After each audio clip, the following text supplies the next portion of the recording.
Welcome, ladies and gentlemen, to episode 8 of the Infernal 403 podcast, the most dangerous and diverse podcast out there. We had a lot of fun the last show because we talked a lot about diversity and we probably ruffled a few feathers. But, that's us having some fun and that's us speaking facts, whether you agree upon it or not. It doesn't matter because at the end of the day, it's just our opinion. Really happy to have one of our newest co-hosts here today. We have the he's looking a little bit like Stone Cold Steve Austin nowadays. He's look, it's kind of scary because Mo's a pretty big guy. Like I met him in person last week. He's a lot bigger than I am, and he actually kind of flex on me. This is Mo Segura, ladies and gentlemen, one of our newest co-hosts, the Infernal 403. Welcome to the crew, bro. How are you doing? Thank you. Very good. Glad to be here. Excited for this opportunity, and couldn't be happier with the group of guys. Awesome. Can you give us a quick background about like how you became a Flames fan? Born and raised in the city. It comes with the territory, right? Yeah. Wow. Grew up watching the GOAT behind me, and that's all it took, honestly. Jerome, that's all it took. And for those of you who don't know, I think everybody knows this. Mo is the man that brought together that Matthew Tkachuk, signed over in Edmonton, the Billboard. So, how about a quick story about that? Like, how did that come about? That was an exciting week. Yeah, we were watching the hockey game. It was the Flames and Oilers game on Saturday night. Me and a bunch of friends, and it just came up as a joke.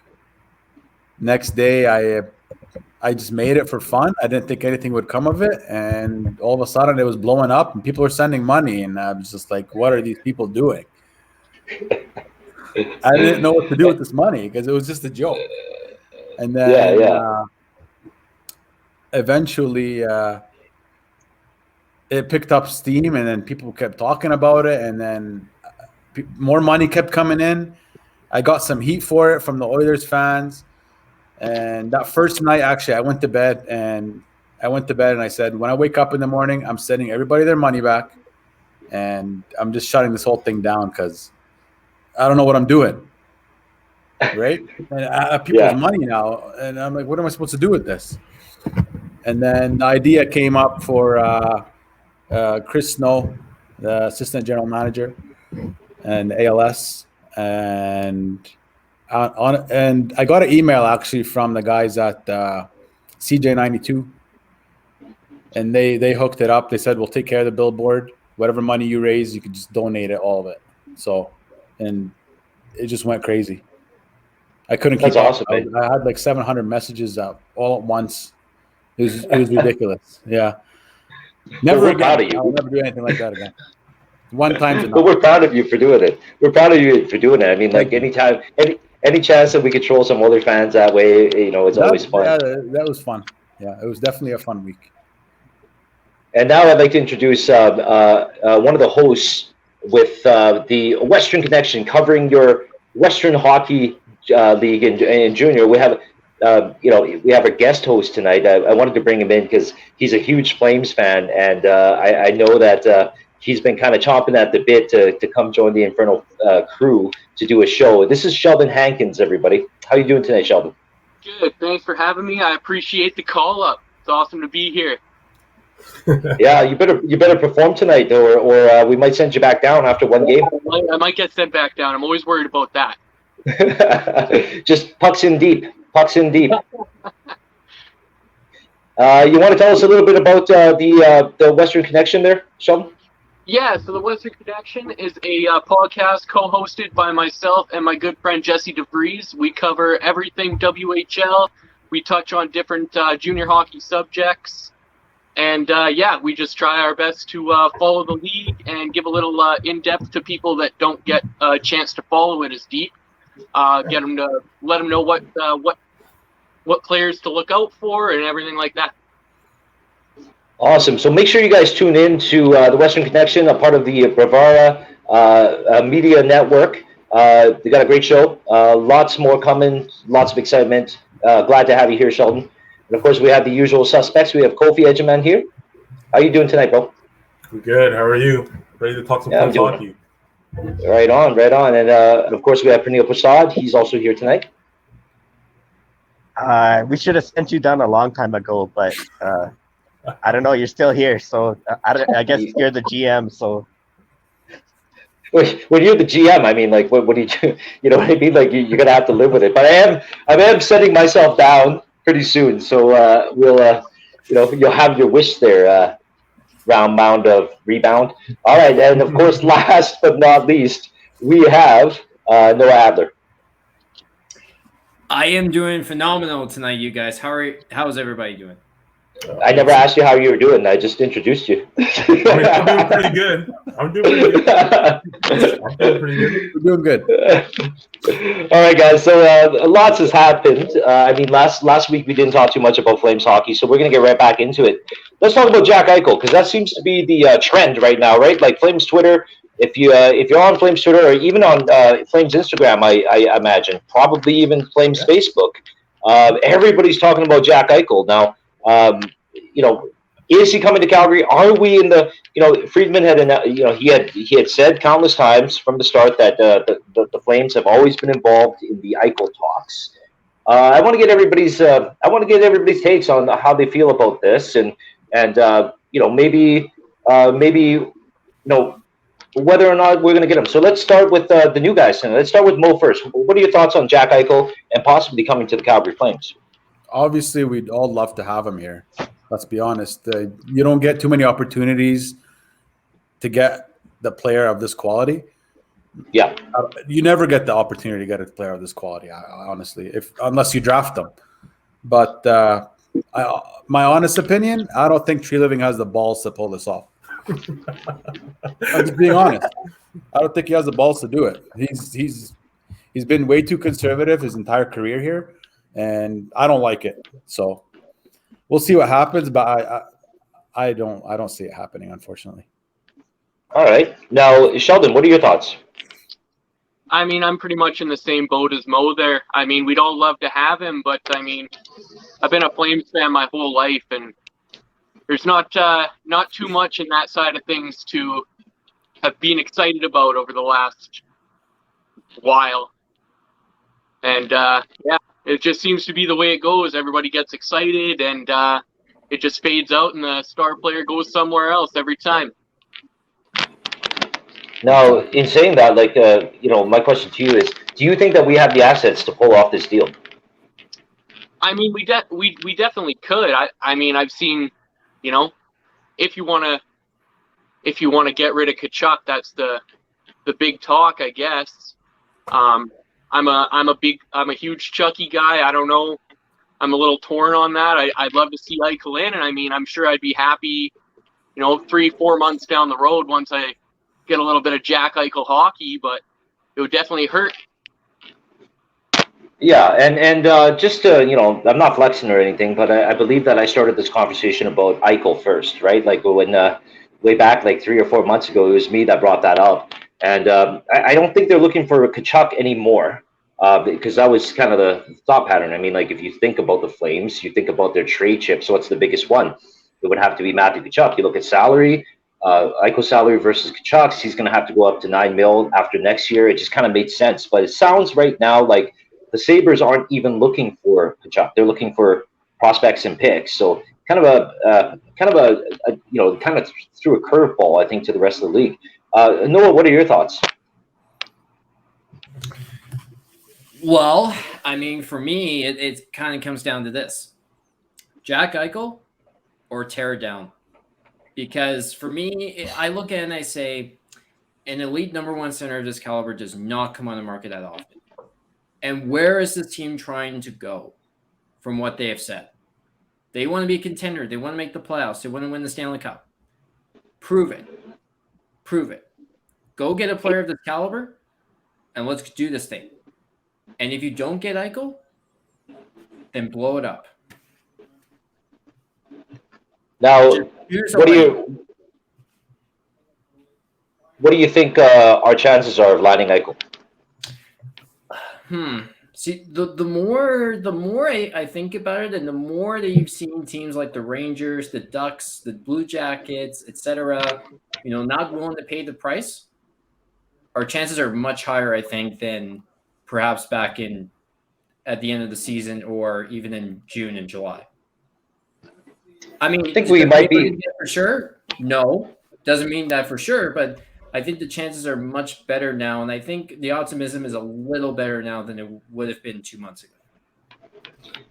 interesting point is that as you look at things, I mean, the Anaheim Ducks might have all the assets, but like that's a lot more for them to give up, right? Like, so Right. the Flames have less assets, so it's easier for us to maybe make that deal. I don't know if we're going to make them like Mo said, maybe True Living, maybe True Living does have to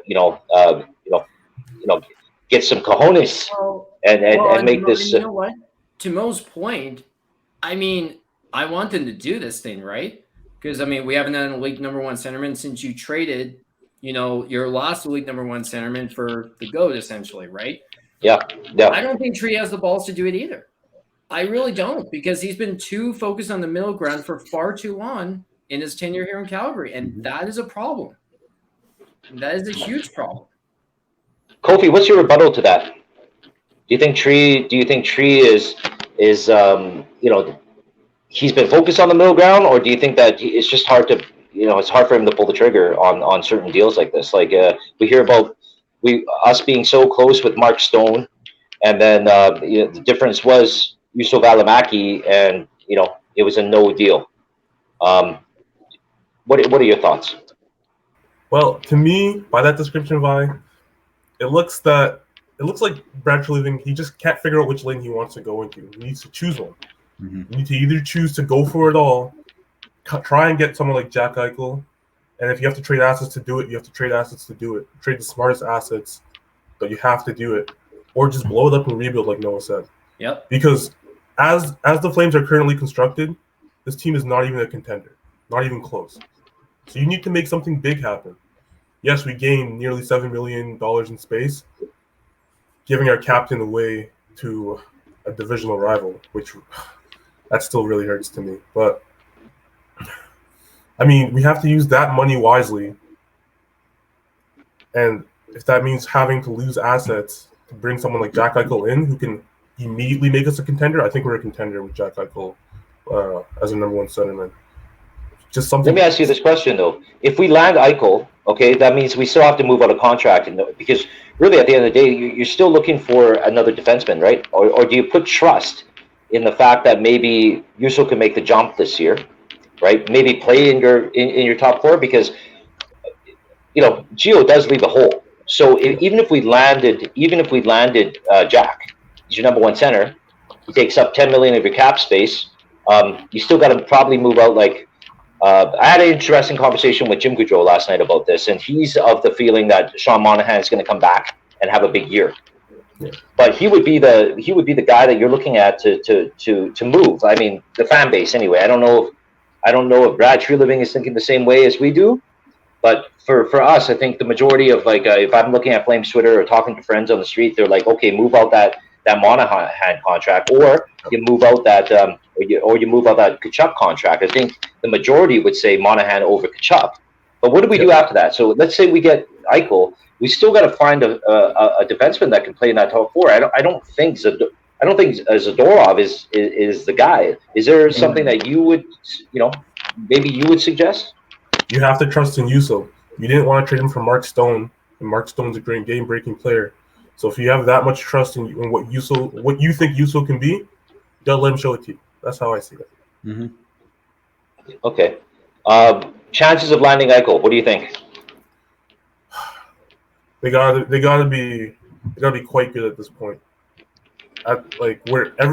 Teams have just slowly fallen out of the fold, like LA and New York. These teams are a big draw for Jack Eichel, and we're still in the mix room. So I would have to say above average. That's how I see it. I think I would agree with you. I think that we might be the forerunner right now, but we could also be being used for leverage with other teams, right? So hard to say. Pernille, what do you think? I mean, Loop, I I'm all in on Jack Eichel, man. You've seen me on Twitter. You're the one who started this, right? For our group and stuff, and you were vocal on Flames Twitter. But like, I've never seen a number one center in Calgary in my lifetime, and probably all these other guys, except for you, old dinosaur, have not seen a number one center. I'm dying to see a number one center that could go head to head with Connor McDavid. Imagine if you slot Jack Eichel, comes to Calgary, he's legitimately your number one center. You push Lindholm down, you push Backlund down. Now you got something there, right? You could go head to head with the boys up north.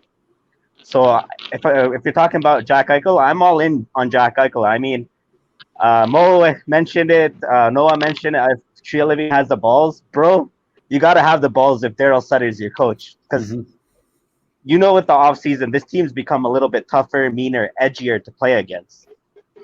If you give Daryl Sutter now a guy like Jack Eichel, this team becomes deep, and hopefully some young players get more opportunity. I like to see Yusuf Valimaki earned that number 4 D position, because slot him with a guy like Chris Tanev. You saw how Chris Tanev did with Noah Hannafin, right? So and push Rasmus. I think Rasmus. Mark this down. My boy Rasmus is gonna have a big year next year. I said it first. It depends on who he plays with, I think. But Rasmus and Hannafin, I think, could be okay, right? Like, and if you do slide Yuso in there with Tanev, Tanev hides a lot of deficiencies in his partners, right? Like, that's what we've seen so far. My thoughts on it are, yeah, you got to go after Jack Eichel, man. Like, a player like that doesn't come around very often, like, on the market. You have to do everything you can. We're looking at facing the Oilers. We're looking at facing Connor McDavid for the next 6 or 7 years in Edmonton, at least. Yeah.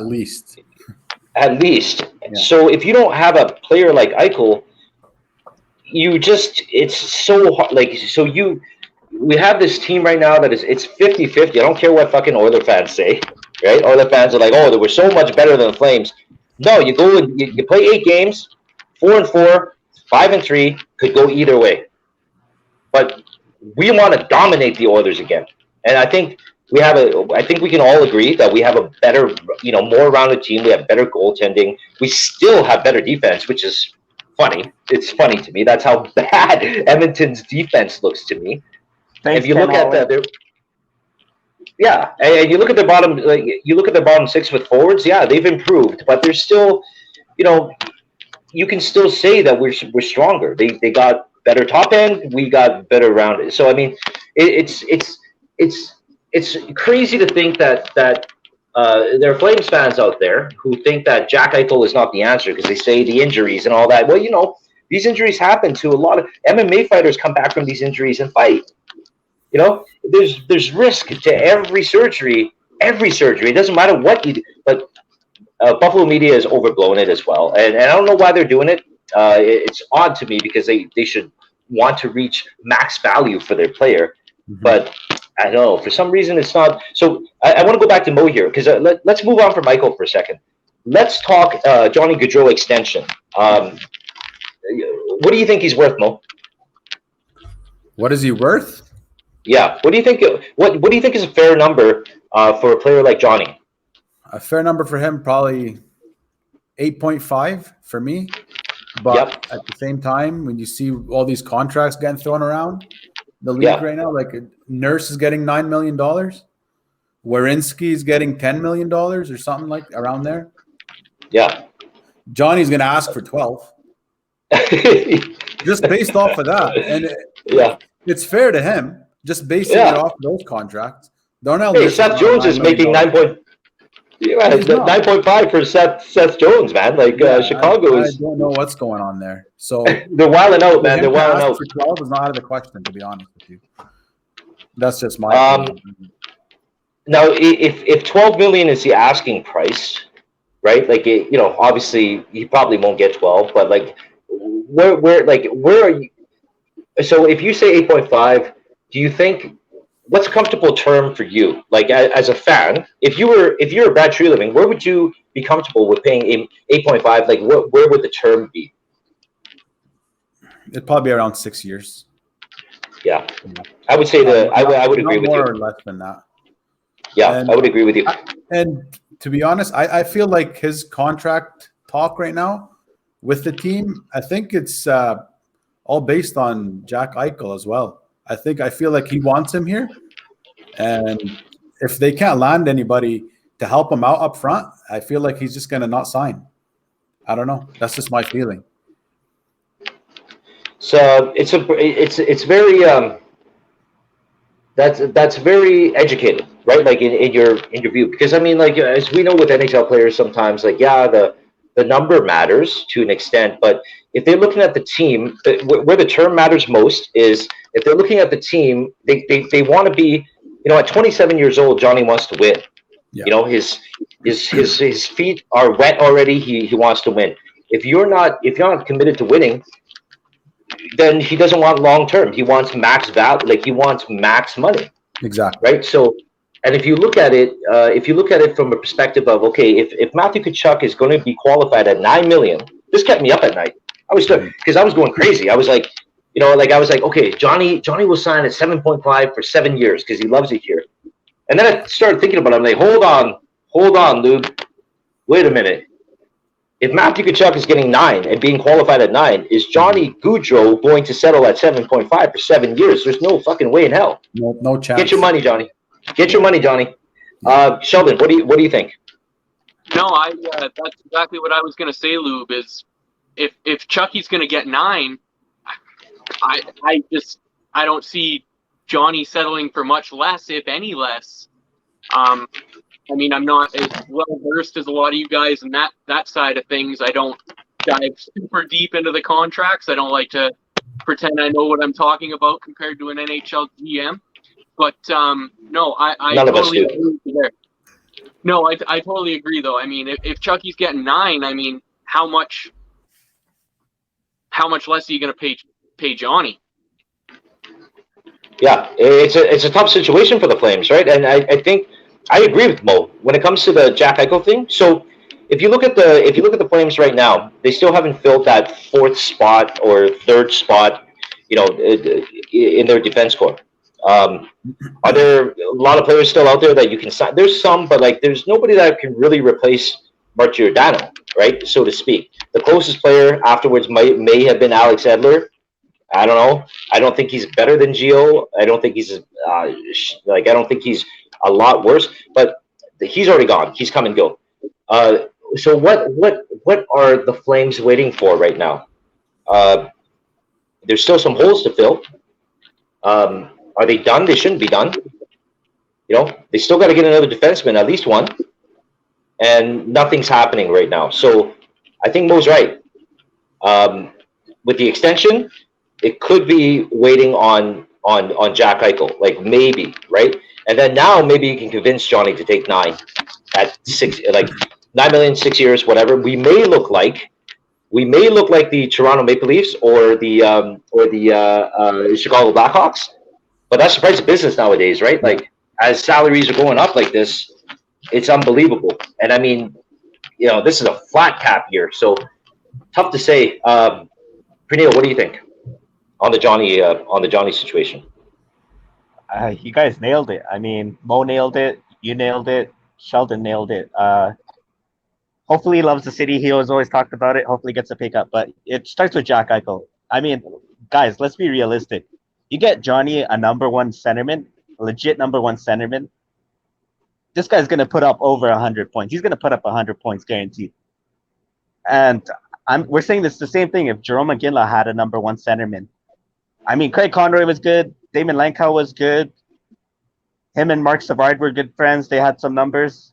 But we haven't had this. Give the fans what they want. And let's just create this U.S. line that everybody's in Calgary is dreaming of. Matthew Tkachuk, Jack Eichel, Johnny Gaudreau. Now we can start talking trash to other teams. Now we can go up against Leafs fans, Canucks fans, Oiler fans, and be like, yo, you guys better watch out. We're coming for you, right? So I think it ties down. If he gets Jack Eichel, that now you're talking championship. Like you're talking Tom Brady. Like, yo, let's keep this core together. Let's just start building championships, right? Now Chucky's like, oh, maybe I gotta take less, or Johnny, I gotta take less just to keep this core together, kind of thing, right? But hopefully the Jack Eichel. I just want Jack Eichel to come to Calgary so I could tell everybody that the Infernal 403 said so. Now, I think all of our, I think Noah and Kofi probably have the same view of this Johnny thing, right? So, No. No, you had a different view. Okay, Kofi, go ahead. Honestly, guys, I think what Johnny's like in terms of what Johnny wants, it's all depending on whether Sean Monahan is a Flame or not. We know what kind of relationship these guys have. We know they're close. Like they have this weird relationship, but they're bros. We know it. So if Monahan gets shipped out, maybe he's asking for more money. If Monahan stays, maybe he's willing to settle for less because you know they like playing together. You know they're homies off the ice. And I was thinking maybe Johnny, Monty, Blake Coleman line might work if that's what Daryl Sutter wants to do. If we can put them back together, if that's something that we explore in the future. So that's kind of where I am on that. Hey, Kof, I'm gonna jump in there. I mean, I know you're talking about friendships and stuff, but I got my Raptors hat on right now. I got my Lowry jersey on too. We know what the moves Messiah Jury did. You know how everybody talked about how close DeMar DeRozan and Kyle Lowry were. It's like all of us, right? I'm close with Lube. I'm close with Kof. I'm close with Noah. I'll get close with you, Sheldon and Mo here. But like, if you're bringing a superstar guy into the locker room, that brings a championship swagger that the Raptors had in 2019. I don't care about friendships at that point. I'm thinking championships, bro. Pernille, you're misunderstanding me. I'm saying whether Monahan, it's not Johnny's ask will depend on whether Monahan's a Flame or not. That's what I'm saying. I'm saying Monahan can be. But what if Eichel comes back in another deal? Let's just say Buffalo takes Sean Monahan, whatever, like the Kawhi and DeMar DeRozan deal. Like, you can't tell me as a player. I mean, yeah, you're losing one of your best friends, but like, this guy is better than your best friend. I'm sorry. I know you love Sean Monahan, and I think Sean Monahan gets a lot of flack from me. I get pissed off at him or whatever. But Jack Eichel is a 1A. Jack Eichel is that nice Ferrari, and Sean Monahan's just a Honda Civic. So. Oh my God! Pernille just ignored everything I said, but it's okay. No, but I do agree with you to an extent, Cole. I mean, like, I would assume, and this isn't anything like that I'm, I have an insider on this situation, but I do know this: Johnny and Monty are very close. Johnny and Monty do have a chemistry. Monahan knows. I mean, they played long enough together. You know what I mean? That they do have a certain chemistry. Now, will Eichel make that better? I believe so, because I believe that if Jack Eichel's here and he plays for a full year, the next year they're even going to be better. Good players, though, they'll be good right away. Good players can play with good players no matter what. Right? We've seen it at All-Star games, like Connor McDavid. I don't care what all these Edmonton Oilers fans say again, because they're delusional sometimes to say Johnny Gaudreau can't score 5-on-5, or they think he's not that great. Connor McDavid, McJesus, has said, I love playing with Johnny Gaudreau. And they don't even play together, but when they do play together at the All-Star game, look, it's magic. Because good players good players will always be able to play with good players. So in saying that, though, a Coleman, Monahan, Gaudreau line, Kofi, sounds good to me, because your second line is looking like Lindholm, Kachuk, and Mangiapane. Yeah, that's a pretty formidable, right? Like that really looks good. Because that really looks good. You got Blake Coleman doing all the dirty work, like he's done his whole career, and it lets Johnny and Monty open up their skill game while having Coleman as an offensive threat, right? And then you know what Lindholm, Mangiapane, and Backlund can do together. So for sure. Noah, do you have anything to say about the Johnny thing? If not, I'm going to start with you with another topic here. Yeah, as a matter of fact, I do. So, okay. First and foremost, I'm with Mo. I think it's going to come down to the Jack Eichel situation as well, because I really and truly believe as every day goes by, Johnny's trying to pry Jack Eichel out of Buffalo. 100% he is. But I think for me as well, it's the same thing as the Jack Eichel thing. It comes down to where are you going, right? Because if you're not going to rebuild, if you're not going to tear it down, you might as well push your chips into the middle, right? And go all in on a Johnny extension and on Jack Eichel, right? Again, it's the same thing as the Eichel situation. Pick a lane. I agree with that.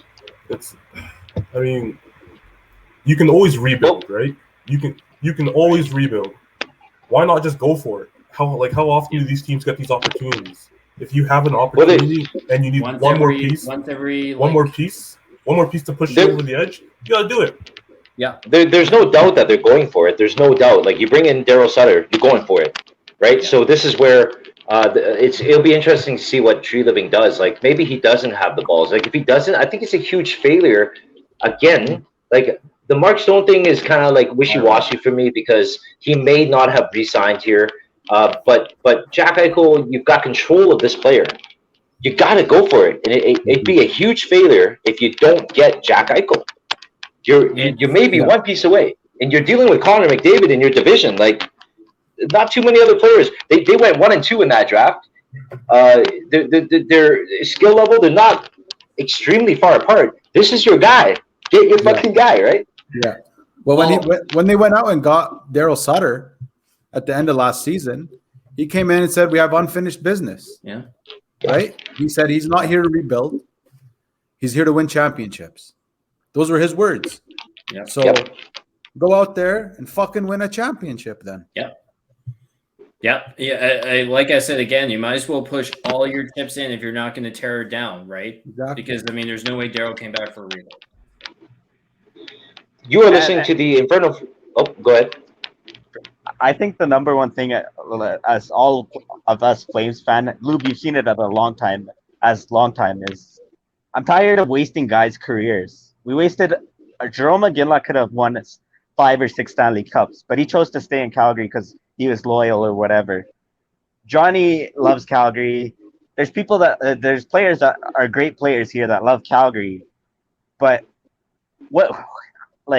it's all about championships, man. Like, I'm tired of wasting people's careers because these guys are scared to make moves. Like, I would rather have, like, I know this was one of the worst trades ever, but at least Daryl Sutter tried to get Olli Jokinen, even though he was not one of the worst GMs and one of the worst player, whatever.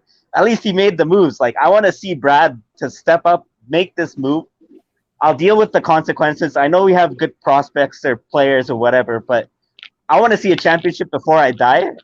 Because, like, who knows? We might die next year or whatever. I want to have the satisfaction of winning a championship, seeing my team. It was amazing to see the Raptors win it. Like, it was nuts. I just want if Calgary wins a championship, I'm running naked down 17th Ave, guaranteed. No, nobody wants to see that, man. Nobody wants to see that. Yeah, it's like a bowling ball rolling down 17th Avenue or something. Okay, guys, that is interesting. You're listening to the Infernal 403 podcast, the most dangerous and diverse podcast out there in hockey land. We'll be right back after a word from our sponsors, but I do want to talk about rebuild here in Calgary and pick everybody's thoughts.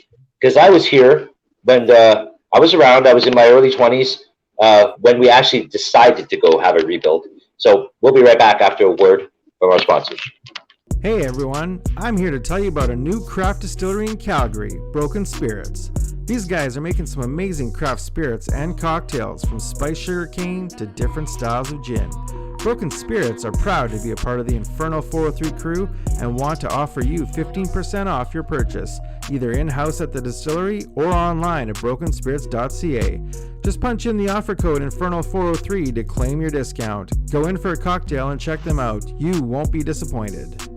We are back, ladies and gentlemen, with the second part of the Infernal 403 podcast. Let's talk a little bit about a rebuild in Calgary. Like, I'm old enough at that time. I bought season tickets during that time because when the Flames actually tried to do a proper rebuild and they traded our number one center, who is Joe Nieuwendyk, who scored 50 goals every year consistently, for the man who we call the GOAT today, number 12, Jerome McGinley. That was a rebuild. That was the first rebuild that the Calgary Flames ever had. What happened was we almost lost our team. It's very tough to rebuild in a Canadian market, especially in Alberta. Now the Oilers, some people might say they went through a rebuild. They started tanking. No. They tried to win. They were just really, really bad, right? So that wasn't the case. It's very hard. So I look at the young fan base here. I see it on Twitter, which is fortunate. Like I feel very fortunate at 44 years old to be adept at using social media, because I get to see the viewpoints of a lot of different age groups, right? And the younger fans here are always looking for a rebuild. Now, some of the younger fans, like the 15, 16, 17, 18, 19-year-olds, well, I don't discount their views, but what I do is I kind of look at it and I say to myself, well, you guys aren't buying season tickets. You know what I mean? To the younger guys, it's like, yeah, rebuild. You just watch it on TV. But to the older folk who aren't spending money on season tickets, or are, we're taking our wives to the games, or can we live with a really bad product for 3 or 4 years? So I'm going to start this question with the youngest guy on this crew, and we'll work our way up. So let's go with Noah first. Man, oh man, you know where my opinion stands on this, man. Like, I mean, like I've already stated on this episode, is you push into chips, right, and go all in, or tear it completely down and start all over, right? Because you look at this team currently right now, they're not close to being a contender. They have the pieces, right? But they don't have that game-changing elite player, right? And, it comes down to, Jack Eichel being available, right? Those kind of players don't come around very often. Let me stop you right there first. My question was, can you handle 3 or 4 seasons of losing? Now, I've seen you on Twitter, and you complain that you've been a suffering Flames fan for 12 years. I've been a suffering Flames fan Correction, for 15. at least 50. Okay, so I've been a suffering Flames fan for double that. So can you handle 3 or 4 years of absolute shitty hockey? Yes. Whether you get Connor Bedard or not. Yes. Are you still going to show up to games? Yep. Oh yeah. Okay. Yep. No question. I mean, okay. let me just say this for a second here, right? And I understand there's no guarantees at all, right? That's 100%. I understand that for sure, but I mean, I think it's worth to give it a shot, right? Because like, if you're not gonna push in the chips and go all in, you might as well tear it down and start over. The problem is, if you tear it down, if the tickets aren't selling, they don't have a team. We become the Houston Flames, like Mr. Eric Francis says. I'm not sure. Suck it, Francis. But like, again, I'm not sure if I agree with that point, but I mean, we'll agree to disagree. Okay, Sheldon, can the Calgary Flames fan base sustain a rebuild and be a losing team for 3 or 4 years? I can't see it. I really can't. I agree. I'm one of them that I really don't see. I really don't see a need at this point when the player of the caliber of Jack Eichel is available, and we still have options. I mean, this core won the West in 18-19. Like, let's get real here.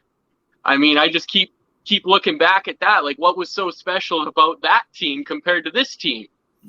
I mean, they're not that far off. That's my opinion. If you look at this fan base, and I mean, Twitter is just a small percentage of this fan base. But if you look at this fan base based off of Twitter, I mean, every time we lose a game, Pernil Prasad is wanting to kick garbage cans around the house, and Chaser 123 is threatening that he's going to go in the bathroom and string up. Hence why I created the Lube Helps Award, because I just find it hilarious, because after every game, or if Markstrom doesn't make a save, then everybody wants to die. How are we going to sustain through a rebuild, because the future is in guys like yourself, Sheldon, and Noah.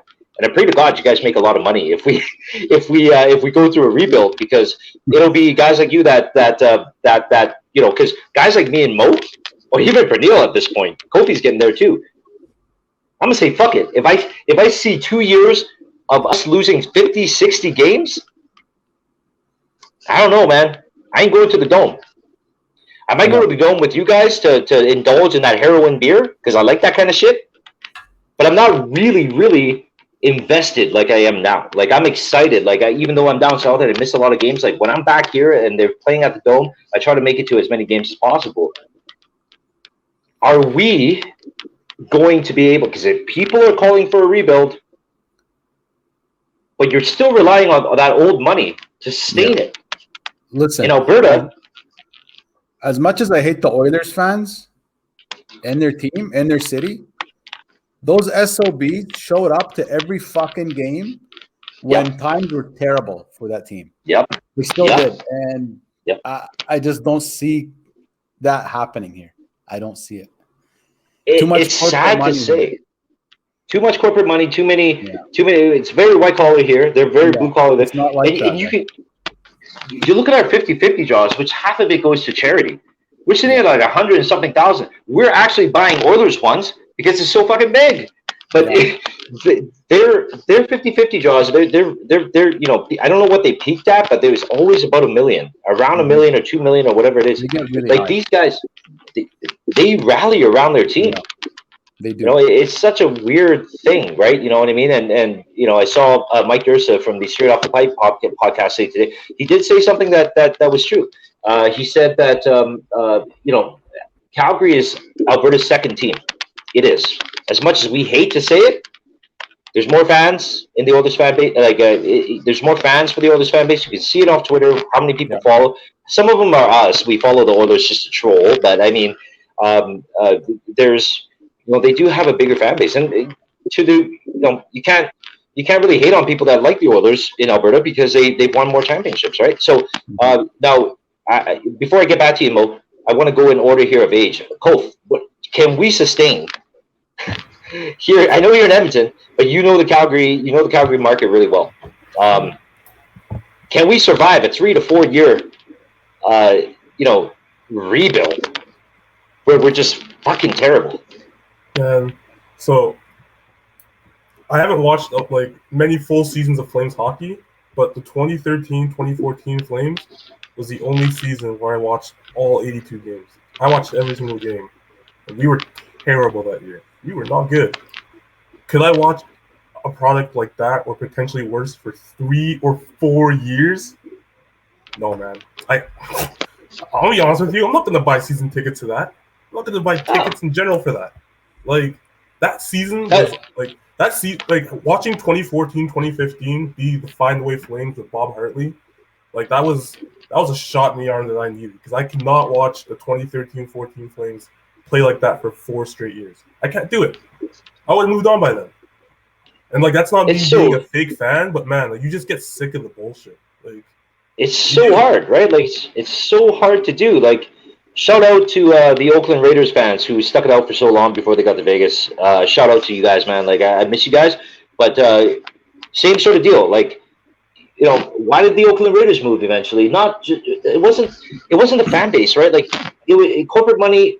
Once corporate money gets pulled because you have a shitty team, it's hard to survive just off of fans. Same thing with the Infernal 403 podcast. How long can we keep it going without corporate sponsorships? How long? 2, 3 years? And then you're kind of like, yeah, you know what? I'm spending too much time here. My wife and my kid, my kid's growing up. My wife's complaining. I'm spending too much time with these jokers here. Nobody's making money. I think it's time to. So it's literally the same thing. Now, this fan base who says rebuild, I'm talking to you guys. You guys all know who I'm talking about on Twitter. You rebuild. Spend the money then, fuckers. Make sure you spend that money. Make sure you spend that money, because guys like me and Mo, we're not doing it. All right, Daniel, what do you think? I mean, for rebuild, it comes down to the point of one thing, guys. One thing. I think the one thing we're missing is if we had a guy like Stevie Eiserman that came into Calgary, sold, rebuilt, I'd handle it. I'd handle the rebuild. Just because you know that you trust that guy, you know what he knows how to build a championship team. And I'm not trying to bash Brad Treliving because as bad as hard as people are on Tree, I think he's done a decent job, and he's probably one of the best GMs that we've ever had in this city, which is saying something because we've had a lot of shitty GMs. But like, if we had that guy, whatever. I mean, let's take an example. Drafting with this organization. You have a kid named Braden Point in our own backyard, lives in the city, born in Calgary, and you pick Hunter Smith and Tyler Witherspoon. Yeah. Because of truculence. So that's my point. Like, if I trusted the guys that were in charge of the city, I can handle a rebuild. I'll take it. My parents might be happy because I'll probably miss some games and get married and have a kid soon.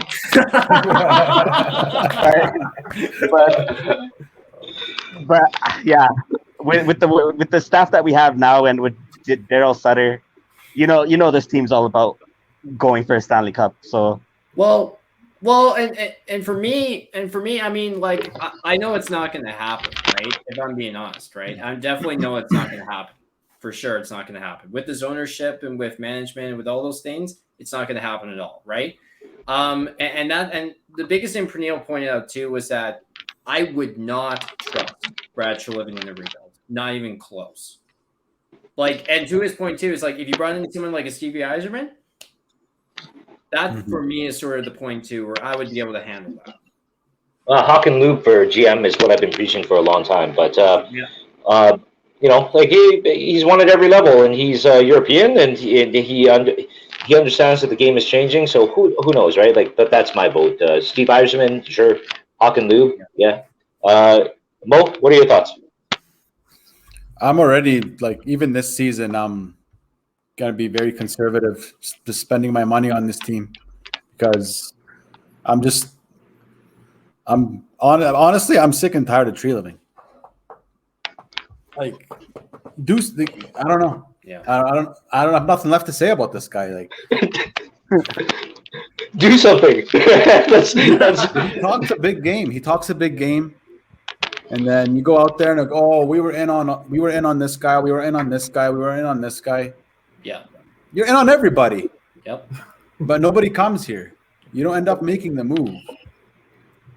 So I don't know. I mean, like, yeah, like you said, that corporate money, if it goes, there goes the team, right? Because I'm not spending that money. You're not spending that money. Like, nope. Already this year, I don't plan on going at any games this year. I don't plan on it. Nah, we'll drag you to one of them. I have a couple of buddies who have season tickets, and they were trying to sell me some, and I'm like, I don't see it this year. I don't know. We'll pass out before the second period. Yeah, I don't see it. I don't know. Unless something big changes, then I don't see it. Well, but like Noah said, sorry, no, like you said, this team has never gone. They've always been in the middle of the pack. Yeah. So they won't completely tear it down because that's just how they are. They'll always end up fighting for a playoff spot, either barely make it or just not make it. And that's how, unless they make a big move, that's how they'll always be. Yeah.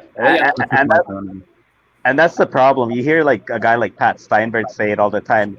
You don't want to be the middling team. Like Minnesota Wild have been like that for the longest time until this year. You see Kaprizov or whatever. He's brought a lot of skill and a different kind of blend to that team. But they've always been the team that's always been in the middle. They're competing for a playoff spot, but they're not good enough to win the championship. Mm-hmm. Yeah. And that's the most dangerous thing to do in the National Hockey League. Like, you have these instances with the Montreal Canadiens or whatever, but I'd rather be that fan that has that confidence that my team is going to be a championship team, that they're going to be contending, and it might take them a few years, but I know they're going to be in it every year, kind of thing. Can we survive those few years before they do that, though, right? Pernille, though, nailed it in the head big time, right? It's that you look at the Flames, right? Besides 2004, they've only won one playoff series since winning the Cup in '89. Like, How does that happen? Well, there's 29 or 30. There's 29 or 30 other teams out there competing too. Yeah, You know. but to Bruno's point, the Flames have been stuck in the middle ever since then. Like, Vegas has more playoff wins than Calgary. That's true. That's true. And there's something to Vegas that's weird, right? Like I don't know how to explain it because when they went through their expansion draft and they went through free agency and they all, I'm looking at Vegas. I'm like, another San Jose Sharks, another Anaheim Ducks. They're going to take a few years. These motherfuckers fucking go right to the fucking Cup final, and they haven't really slowed down since. Like they're always in contention. I think that has a lot to do with the crowd is one thing. The crowd in Vegas, it's wild.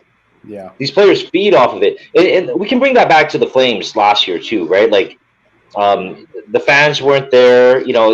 Up north, you see that fucking idiot. Shout out to I'm going to talk about Zach Cassian here real quick. Thanks for watching, Zach. I know that this is your favorite show, but Zach Cassian is saying that he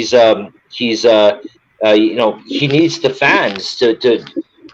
Actually, I don't know if he said that. I've seen other fans say that Zach Cassian underperformed because he's the type of player that needs the fans. I think but there is some truth to that probably, right?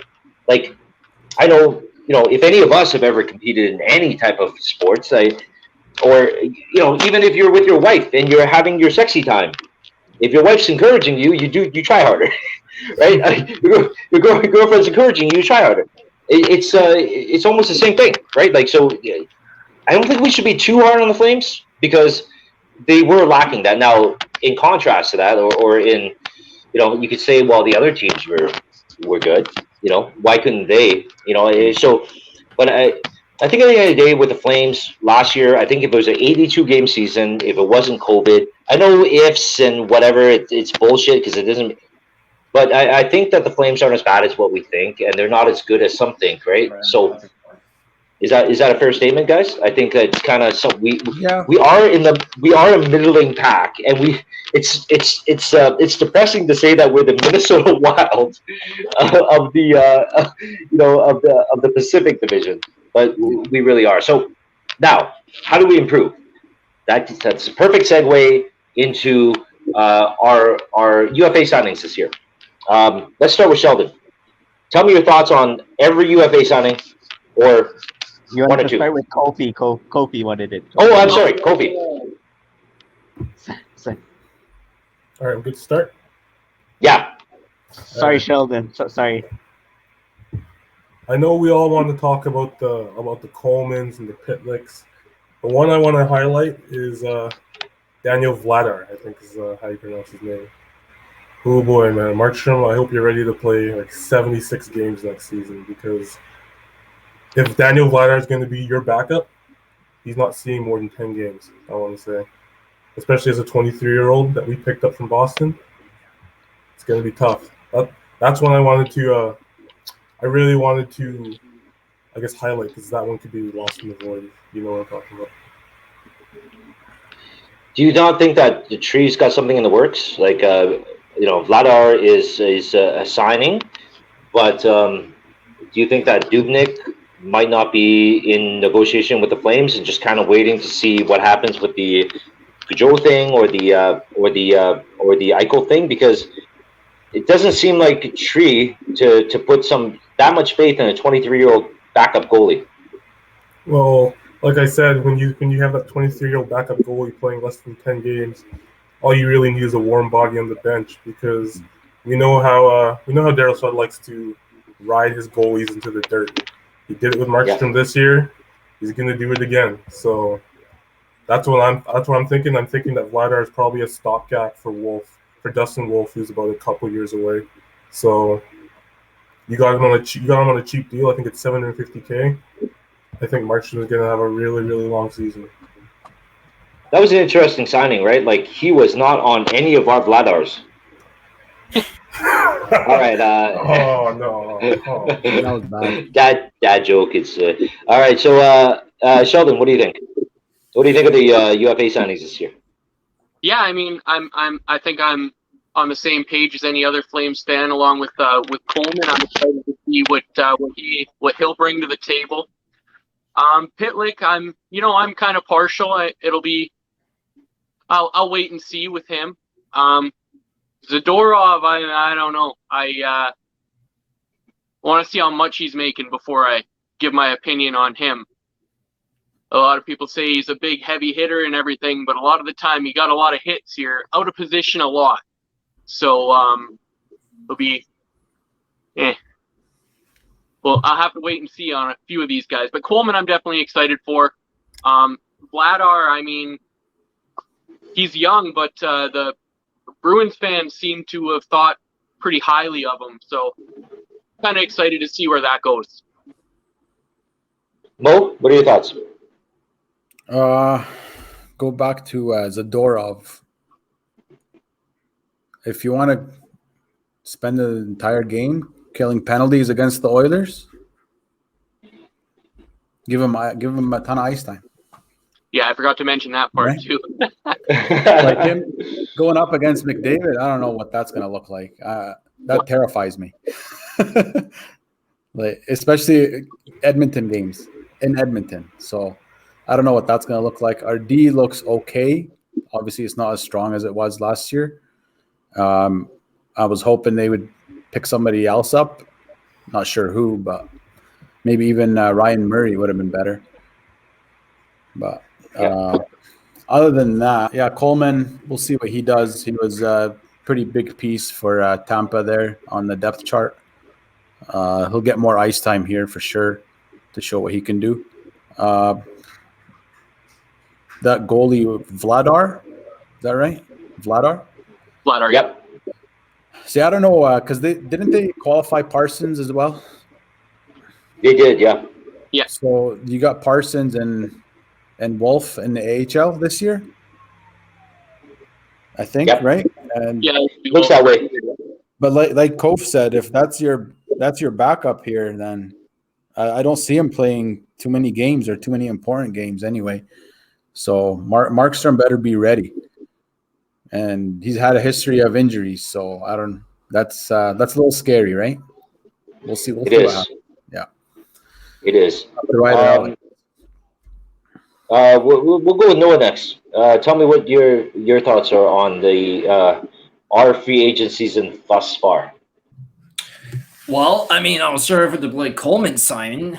I think terrific signing right there by the Flames. I mean, the term maybe not what I would have gone with, but I mean, to get those kind of guys, I mean, you kind of have to overpay for them to play in the market here, like Calgary, Edmonton, etc. Right? Yeah. Pitlick, not bad, but I mean, we'll see about that. I mean, and Zadorov, I mean, kind of brings a bit of beef to the defense that they probably haven't had. I mean, not good offensively, not good defensively, but as Sheldon said, I mean, we'll see what he gets for me then to judge. And then, the Cove's point, I mean, Markey better be ready to play if they don't get a reliable backup because, Daryl loves to play his goalies 70 plus a year. Now, let me ask you guys this question. Looking at the UFA market with goalies right now, who would you look at pursuing to like a league minimum contract to back up Markstrom? Well, I mean, Lou brought it up on Twitter a couple weeks back now. I mean, for like we said, he's only going to be playing a very minimum amount of games. I mean, I'd be okay seeing Dubnyk back there. Yeah, Calgary boy. Yeah. Hometown kid. Yeah. Will play pretty good, like Ocho Cinco, Chad Johnson, maybe. That's who I would pursue too. I would pursue Devin Dubnyk. I mean, that could be a little bit of my hometown bias too. I mean, he played for the Blazers too, so I don't know. I've always liked him and followed his career. I wouldn't do it. I feel like Devin Dubnyk is going to cost quite a bit of money. I mean, he may have fallen off, but you can still get a couple million for sure. So, well, even if you sign him at 1.5, it's not too bad, right? 1.5 between 1.5 to 1.7. I don't think it's too big of a gamble. Honestly, I would look at someone like James Reimer, Like you can get him at league minimum, and he'll give you a fair amount of games with what you get. What did Riddick get in Nashville? I can't remember. It's like 5 million. Let me see. He got 1 point something. He got 1 point something. 2.5 per? He got 1.25. Yeah. Oh, okay. Yeah, so I can't see Dubnyk getting more than Riddick at Dubnyk's age. Yeah, it's hard to tell. But I mean, Riddick. I thought Riddick would be a perfect. I really thought that he was coming back to Calgary because he's got the connection here. Yeah. But I guess they didn't want to offer him that. So I mean, odd situation there. If I was GM, I would have said, you know what, let's bring back David Riddick. Maybe he doesn't want to come back to Calgary though. It doesn't seem that way. Judging from his interview with Ryan Leslie, he seemed like he still missed the team. He loved the team. He loved the city. But you never know. You never know. And maybe the Flames never even extended him an offer. So tough to say. Pernil, UFA signings. What do you think? I mean, the number one thing that you can say about the Calgary Flames UFA signings it's a Daryl Sutter type of signing. These are guys that play tough minutes. They play with an edge. Pitlick's a defensive guy, so Daryl Sutter always loves his defensive guys. He puts people in their roles. So I mean, I love the Coleman signing. It's like a Michael Frolik signing for me, where Michael Frolik was like good for the first 4 years of his contract or 3 years of his contract, and then the last 2 it was so, and then he kind of flew off. So I might see that with Blake Coleman, but Blake Coleman brings the edge, toughness. He plays all 3 positions, which gives them flexibilities. He plays PK. He can play on the PP. So you got a player that does it all. So I really like Blake Coleman. Plus, he liked Calgary and said a lot of good things about Calgary. So he's an American-born kid, maybe, I think, right? So the most important thing about Blake Coleman is his speed. He's a fast guy. Yeah, so I love that signing. Zadorov, like Mo said, and the analytics guys, they weren't too happy about him. And I think Mo and I and you talked about it, Lube, where he might be Sam Bennett 2.0 kind of thing with those penalties. But I want to wait and see on Zadorov because we forgot back when the Flames choked in that playoffs 18-19. Zadorov logged a lot of minutes for those Avs. He played edge. He was mean. I hated the dude. And then when he put out that Twitter tweet bashing the Flames, I mean, I was working at the airport when the Colorado Avalanche were walking by, and I never felt so miserable in my life. So I think he had some jam. Dark Vader. I like to call this guy Dark Vader. He's a young goalie, 23. No one knows a lot about him. You guys are all right. Daryl Sutter is going to ride Markstrom, but that's not what I want, guys. Jacob Markstrom has a history of injuries. I mean, I would like to see him in the 50-game range, but I know that's not going to happen. So it's interesting that they're going to go with the younger goalie. I think that's a good thing. It's an upside. I wanted Laurent Brossoit to be the guy that they went after because his numbers keeps on going up. He's still a young goalie, and he knows how to play that backup role perfectly. But you could tell it's about cap savings for Tree, and maybe that's why he didn't go after a guy like Ryan Murray. He's trying to. The Calgary Flames aren't done with moves. I just hope the move that they would make is the move that all of us want. So that's what I'm going to say about the UFA. Can I stop in there? I wonder if a guy like Tuukka Rask would be willing to take a discount to have another run at it. He's a UFA. He's older. He's 34.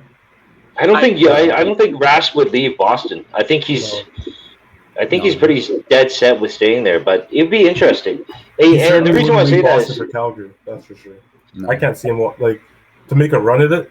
We're further away from at a top run than Boston is. Boston is a contender. So yeah. I wonder if the guys up north, but they're gonna have to pay if they want Tuukka. Like Luke's right. He's not gonna leave Boston.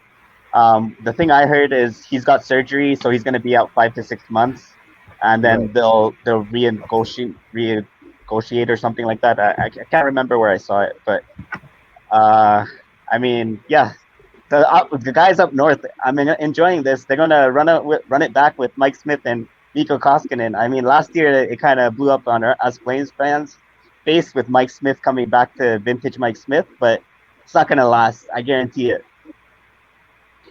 Yeah, you would think that Mike Smith's wheels would fall off at some point, but there is some. We saw it here in Calgary with Mike Smith. I keep saying this, guys. When it comes to Mike Smith, he might not stop every fucking puck that comes his way, but what he does do, and what he did for us, was the way that he moves the puck. It takes away injuries from your defense core. He kept us pretty clean in 18. In 18, he kept the Oilers pretty clean last year.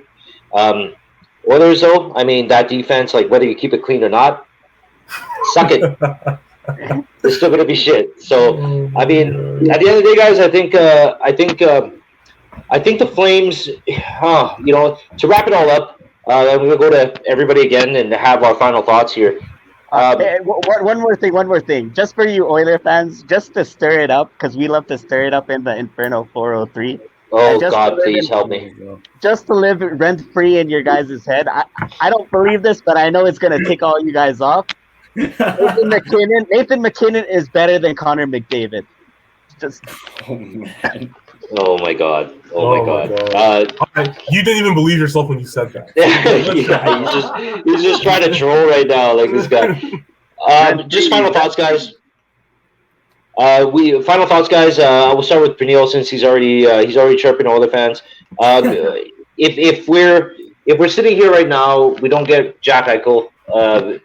We plug some holes here or there with some plugs, I guess. Where do we finish? Where do we finish in the division? Pernille, you're first. I mean, everybody talked about this being a weak division, but I mean, Seattle did pretty well. Like, I think they're going to be a better team. Vegas is the top dog. Edmonton, you they have McDavid and Dry. Vancouver, as much as that Oliver Ekman-Larsson signing trade was a little with this contract, I mean, if you look at their depth, I think Vancouver's gotten better. So that leaves the California teams. Anaheim might be surprise people. They got young players, lots of good young talent. They still got John Gibson. San Jose, I think, is a joke. LA is an up and coming team. They made some moves. So I mean, if we don't make moves, we might not even make the playoffs with this division. That's sad to say. So I mean, if we don't get Jack Eichel, then it's got to be. They're gonna have to make a center. They have to find a center. A guy like Christian Dvorak, whose name's been out there, linked to Calgary. It might take a better shot, but like if we don't get a number one center, we're not competing with any. Like, I think Vancouver has a 1-2 punch with Pettersson, Horvat. As much as I hate those guys in the West, that's a pretty good punch. They added some depth. Edmonton, you know what they're gonna get, and adding Hyman. As much as I made fun of that contract, they're gonna be good players for them. They're deeper.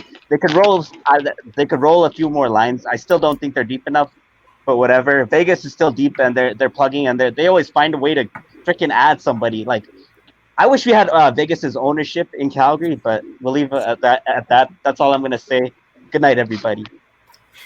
So after writing for the Hockey News there, after I asked him where we would finish, that was Pernille Prasad. And he still did not tell us where he thought the Flames would finish. Sheldon, where are the Flames going to finish next year if we remain the same? Oh, Pernille's saying third. Yeah, I mean, looking at the division, I don't see... Yeah, I mean, I'm thinking around third myself as well. Like you said, if we don't fill any more holes and kind of run what you brung, I feel like that's where we're going to be at. We're definitely going to have to fill some holes here. I mean, we still have a certain amount of cap space, so I just don't know if those players are going to make big differences, right? So, I mean, like, even if we do, maybe third is the right place to place them. Mo, what do you think? Yeah, I agree with that. Just based on, we'll have to see what they do the rest of the offseason. Like you said, there's still a lot of cap space to fill.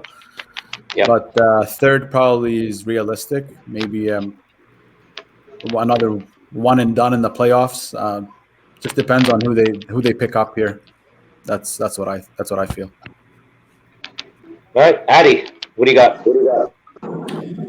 Well, I mean, I think based on that, I will probably reserve my prediction for near the beginning of the season. But right now, today, Just make the freaking prediction right now. I mean, to Pernille's point, I mean, the Golden Knights are still, the dogs of the division. And, I mean, Edmonton for me is a 50-50. And I think Seattle's going to be a much better team than people think they're going to be. And, I mean, the California teams are not great, but I think LA could surprise people. Man, it's tough, right? Because of how bad the division really is. So I say around third or wild card spot. Okay, With the go. current roster we have. But if Jack Eichel ends up coming to the Flames, I think my optimism is a little higher as to where they'll go. Okay, that sucks because if it's just a little bit higher and we're giving up a lot of assets, that sucks, Mr. Adler.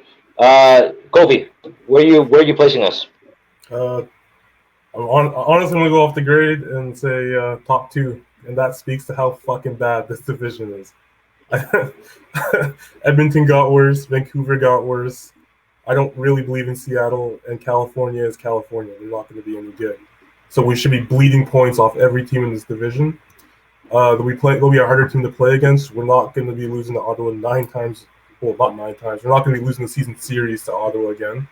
That should help. The team's just simply going to be tougher to play against, and our division is just that terrible. So if we don't finish second, then there's something really wrong. If we don't finish second, we're not going anywhere in the playoffs. Mm-hmm.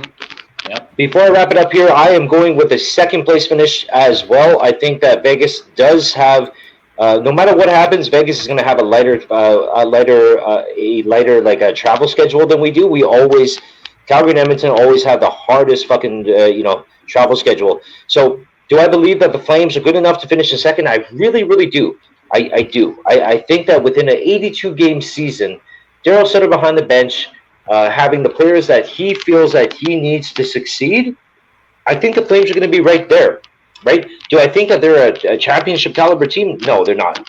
It's a one and done, just like Mo said, just like everybody else feels. But they'll do decent in the regular season. I think the Edmonton Oilers are going to take a drop. This could be the year that Connor McDavid doesn't make the playoffs again. And that's my take. But on behalf of the Infernal 403 podcast, this is episode 8, and we'll see you next time. Have a good night, ladies and gentlemen.